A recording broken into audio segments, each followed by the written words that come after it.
Hello, this is part 2 of the story by Inspector Tony entitled Kidnap. The boy was kidnapped, but Tony rescued him and he was freed. Father was Mr. Lim. And over the next few weeks, strange things happened. There were dead cats and dogs thrown into the property of Mr. Lim. So much so that he was, being a superstitious man, his son was adopted, and then now all these things happening, he finally decided to sell the place. Good class bungalow with a big piece of land. He sold it. Well, this was maybe 30 years ago. It was around between 50 and 60 million dollars. So anyway, he sold it. And after selling it, he would take a drive and pass by his place, and he noticed that the place was barricaded, shrouded in mystery. There were excavator and a lot of digging, and the house wasn't demolished. The person who bought over didn't demolish the old house, but instead start to dig the land. So Mr. Lim wasn't satisfied. He asked for Inspector Tony's help again to find out what was going on. Was he pressured to sell the house? So Tony and his team went into action. They kept a close watch, surveillance of the place, and intercepted conversation, phone conversation, messages, etc., etc. And Inspector Tony found out that there was something about the place, some treasure, it seems, that they were digging and finding worth maybe billions.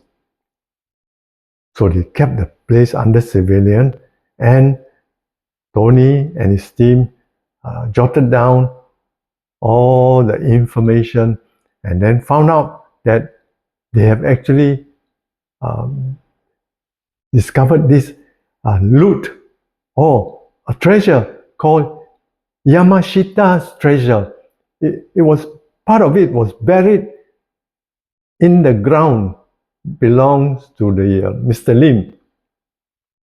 During the Japanese occupation of Singapore, General Yamashita transferred this gold and silver jewelries were looted from the rich people in Singapore, in Southeast Asia, and kept in Singapore.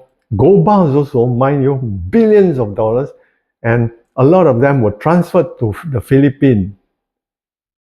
But when the Japanese surrendered, they couldn't transfer all. So some of the treasure or loot were buried in Mr. Lim's former house, or rather the ground. So Tony knew when they're going to transport this treasure.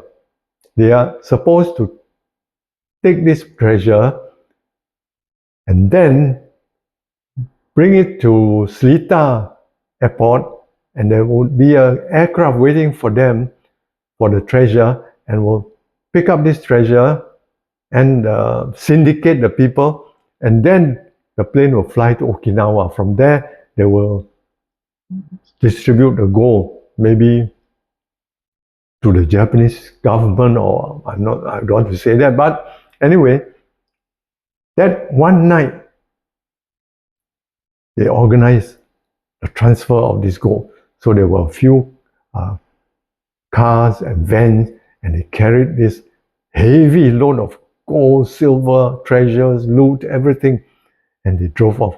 But Tony and his associate or his team intercepted them just before they arrived at the Seletar Airport and managed to confiscate some of the treasure, 1/3 of it. The 2/3 escaped in the syndicate's car, and they left the Seletar Airport for Okinawa straight away.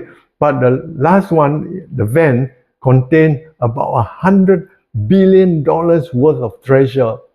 So that was confiscated by Tony and his team. And this is how the story ends. And of course, the whole treasure was given to Mr. Lim. Mr. Lim was very happy, and he paid $5 million to Tony for the service. But Tony made him promise that he will have to return all the loot, all the gold treasure to the people or to the institution that it was taken from. I may continue again. Tony will tell me some more. Okay? Thank you very much for watching this video.